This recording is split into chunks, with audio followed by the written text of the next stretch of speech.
ಆಚಿ ಮಸಾಲ. ಎಂತ ಅಡಿಗೆಯ ರುಚಿಯಾಗೋ ರಹಸ್ಯವು 20 ರೂಪಾಯಿ. ಕಾಂತಕುಮಾರ್ sir quick ಆಗಿ ಹೇಳ್ಬಿಡಿ, ರಾಜೀನಾಮೆ ಒಂದೇ ವ್ಯವಸ್ಥೆನ ಸರಿದಾರಿಗೆ ತರಬಹುದು ಅನ್ನುವಂತ ನಂಬಿಕೆ ಇದೆಯಾ? ರಾಜೀನಾಮೆ ಅಂತ ಪಕ್ಷದ ನಾಯಕರೆಲ್ಲ ಮಾತಾಡ್ತಿದ್ದಾರೆ. ಈಗ ಮುಖ್ಯಮಂತ್ರಿಗಳ ರಾಜೀನಾಮೆ ಕೊಟ್ರೆ ವ್ಯವಸ್ಥೆನ ಸರಿದಾರಿಗೆ ತರಬಹುದು ಅನ್ನೋ ನಂಬಿಕೆ ತಮ್ಮಲ್ಲಿದೆಯಾ? ಅನ್ಮೋರು ಅವರು ವಿದ್ಯಾರ್ಥಿ ಕೇಳ್ತಾ ಇದ್ರು, ಚಾಣಕ್ಯ ಅವರು, ಮೃತ ವಿದ್ಯಾರ್ಥಿಗಳ ಕುಟುಂಬಕ್ಕೆ ಯಾರು ಕೂಡ ಭೇಟಿನೇ ಕೊಡ್ಲಿಲ್ಲ, ಯಾಕೆ?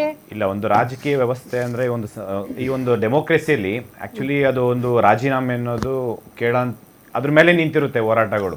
ಯಾಕೆಂದ್ರೆ ಯಾವುದೇ ಒಂದು ರಾಜಕೀಯ ವ್ಯಕ್ತಿಗಳಿಗೆ ಅವ್ರು ಮಾಡೋಂಥ ಒಂದು ಕೆಲಸದಲ್ಲಿ ಭಯ ಹುಟ್ಟಬೇಕು, ಮತ್ತೆ ಒಂದು ರಾಜ್ಯದಲ್ಲಿ ಆಗ್ತಾ ಇರೋವಂಥ ಒಂದು ಸಮಸ್ಯೆಗಳಿಗೆ ಸ್ಪಂದಿಸ್ಬೇಕಂದ್ರೆ ರಾಜೀನಾಮೆ ಇಟ್ಕೊಂಡೇ ಹೋರಾಟ ಮಾಡಬೇಕಾಗುತ್ತೆ. ಯಾವುದೇ ಒಂದು ಸರ್ಕಾರದ ವಿರುದ್ಧ ಆಗಿರ್ಬೋದು, ರಾಜ್ಯ ಆಗಿರ್ಬೋದು, ಕೇಂದ್ರ ಸರ್ಕಾರ ಆಗಿರ್ಬೋದು. ಅದರ್ವೈಸು ರಾಜಕೀಯ ವ್ಯಕ್ತಿಗಳು ಏನಂತಂದರೆ ಅವರು ನಮ್ಮ ರಾಜ್ಯದಲ್ಲಿ, ನಮ್ಮ ದೇಶದಲ್ಲಿ ಇರಲ್ಲ, ಹೊರ ದೇಶದಲ್ಲಿ ಆರಾಮಾಗಿ ಎಂಜಾಯ್ ಮಾಡ್ತಾ ಇರ್ತಾರೆ.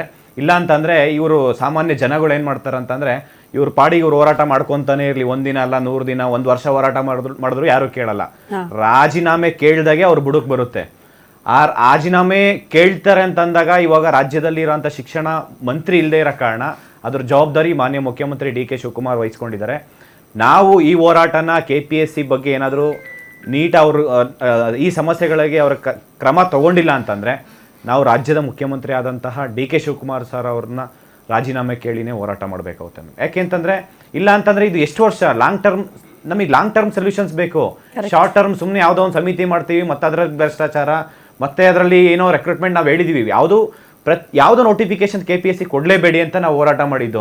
ಆದರೂ gazetted professional group A, group B ಎಲ್ಲ ಎಕ್ಸಾಮ್ಸು KPSCಗೆ ಕೊಟ್ಟು ಮತ್ತೆ ಅದರಲ್ಲಿ ಭ್ರಷ್ಟಾಚಾರ, ಯಾವುದೋ ಗ್ರೂಪ್ ಸಿ KE ಕೊಟ್ಬಿಟ್ಟು ಆಯ್ತು, ಚೆನ್ನಾಗಿಲ್ದಿರೋ ಹುದ್ದೆಗಳಿಗೆ ಹೆಂಗಿದ್ರೋದಕ್ಕೆ ಡಿಮ್ಯಾಂಡ್ ಜಾಸ್ತಿ ಇರಲ್ಲ.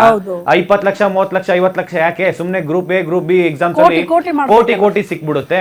ಅದು 10 ಎಕ್ಸಾಮ್ ಮಾಡೋದು ಒಂದೇ, ಇದೊಂದು ಎಕ್ಸಾಮ್ ಮಾಡೋದು ಒಂದೇ. 10 ಎಕ್ಸಾಮ್ ಮಾಡೋ ಬದಲು ಅದಕ್ಕೆ 10 ಎಕ್ಸಾಮ್ ಅಲ್ಲಿ ಯಾವ್ದಾದ್ರು ಒಂದು ಲೋಪಲ್ ಸಿಕ್ಕಾಕೊಂಡ್ರೆ ನಮ್ ಬುಡಕ್ ಬರುತ್ತೆ. ಒಂದೇ ಎಕ್ಸಾಮ್ಸ್ ನೀಟಾಗಿ ಎಲ್ಲ ಕರಪ್ಷನ್ ಮಾಡ್ಕೊಂಡು ಆರಾಮಾಗಿ ಜಾಬ್ ತುಂಬಿಸ್ಕೊಂಡೋಣ ಅನ್ನೋ ಒಂದು ತರ ಈ ಒಂದು KPSC ನಡೀತಾ ಇದೆ. KPSC ನಿಮ್ಗೆ ಅಷ್ಟು ಇದಿದ್ಯಾ?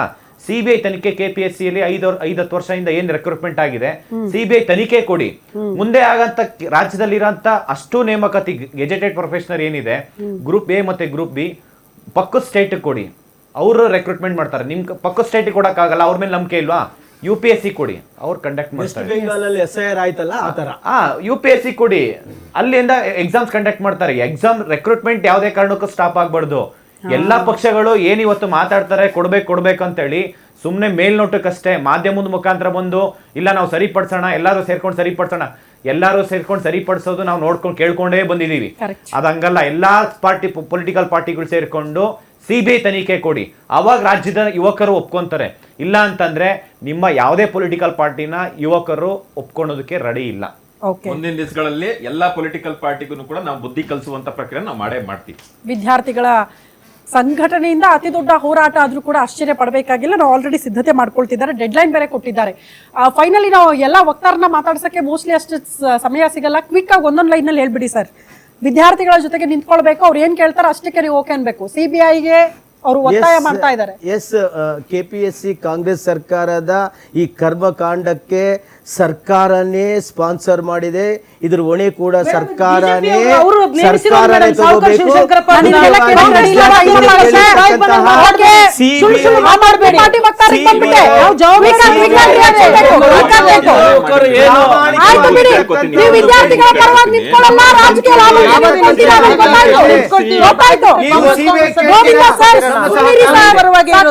ನಾವು ಸಂಪೂರ್ಣವಾಗಿ ಇವತ್ತಿನ ಯುವಕರಿಗೆ ಸಂಪೂರ್ಣ ಬೆಂಬಲ. ಯಾವ ರೀತಿ ಅವ್ರು ಇದು ಮಾಡ್ತಾರೋ ಅದಕ್ಕೆ ಪರವಾಗಿ ನಾವು ನಿಂತ್ಕೊಂಡು ನಾವು ಕೆಲಸ ಮಾಡ್ತೀವಿ. ಮೇಡಮ್, ರಾಜ್ಯ ಸರ್ಕಾರದಲ್ಲಿ ವಿದ್ಯಾರ್ಥಿಗಳಿಗೆ ಅವ್ರು ಏನ್ ನ್ಯಾಯ ಕೇಳ್ತಾ ಇದಾರೋ ಅದು ಸಿಗೋವರೆಗೂ JDS ವತಿಯಿಂದ ನಾವು ಅವ್ರಿಗೆ ಸಂಪೂರ್ಣ ಬೆಂಬಲ ಕೊಡ್ತೀವಿ. ವಿದ್ಯಾರ್ಥಿಗಳ ಬೇಡಿಕೆ ಏನಿದೆ ಅತ್ಯಂತ ತಾರ್ಕಿಕವಾಗಿದೆ, ಅತ್ಯಂತ ನ್ಯಾಯಯುತವಾಗಿದೆ. ಇವರ ಆ ಒಂದು ವಿಚಾರವನ್ನ ಸಂಬಂಧಪಟ್ಟ ನಾಯಕರಿಗೆ ಮನವೊಲಿಸೋದಕ್ಕೆ, ಅವ್ರಿಗೆ ಕಮ್ಯುನಿಕೇಟ್ ಮಾಡೋದಕ್ಕೆ ನನ್ನ ಕೈಲಿ ಏನು ಸಾಧ್ಯ ಇದೆ ಖಂಡಿತವಾಗ್ಲೂ ಅದ್ರ ಪ್ರಯತ್ನವನ್ನ ಪ್ರಾಮಾಣಿಕವಾಗಿ ಮಾಡ್ತೀನಿ. ನಮ್ಮ ಸರ್ಕಾರದ ಬಗ್ಗೆ ಕೂಡ ಅಷ್ಟೇ ಭರವಸೆ ಇದೆ. ಯಾಕಂದ್ರೆ ಇವರು ನೀಟ್ಗೂ ಇದಕ್ಕೂ ಕಂಪೇರ್ ಮಾಡಲೇಬಾರದು. 22 ಜನರ ಆತ್ಮಹತ್ಯೆ ಬಳಿಕ ಹೋಗಿ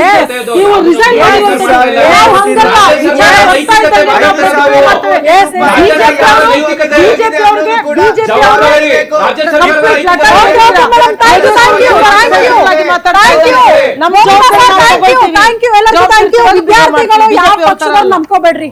ಹಿಂಗೆ ಕಿತ್ತಾಡ್ತಾರೆ ಇವ್ರನ್ನ ಯಾರನ್ನೂ ನಂಬ್ಕೋಬೇಡಿ, ವಿದ್ಯಾರ್ಥಿಗಳ ಸಾಕು, ಅವ್ರ ಶಕ್ತಿ ಏನು ಅನ್ನೋದು ಇಡೀ ದೇಶಕ್ಕೂ ಗೊತ್ತಾಗಿದೆ, ಕೇಂದ್ರಕ್ಕೂ ಗೊತ್ತಾಗಿದೆ, ರಾಜ್ಯ ಸರ್ಕಾರಕ್ಕೂ ಮುಂದಿನ ದಿನಗಳಲ್ಲಿ ತೋರಿಸೋ ಪ್ರಯತ್ನ ಮಾಡ್ತೀವಿ ಅಂತ ವಿದ್ಯಾರ್ಥಿಗಳು ಹೇಳ್ತಿದ್ದಾರೆ.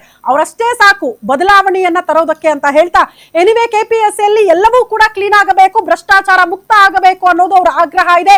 CBI ತನಿಖೆಗೆ ವಹಿಸಬೇಕು ಅನ್ನುವಂತಹ ಒತ್ತಡ ಇದೆ. ಇದೆಲ್ಲದಕ್ಕೂ ಕೂಡ ರಾಜ್ಯ ಸರ್ಕಾರ ಮನ್ನಣೆ ಕೊಡುತ್ತಾ ಅನ್ನೋದನ್ನ ಕಾದ್ ನೋಡ್ಬೇಕು. ಇದಾಗಿತ್ತು ಈ ಹೊತ್ತಿನ ವಿಶೇಷ. ಇದು ಗ್ಯಾರಂಟಿ ನ್ಯೂಸ್, ಸುದ್ದಿ ಖಚಿತ, ನ್ಯಾಯ ನಿಶ್ಚಿತ.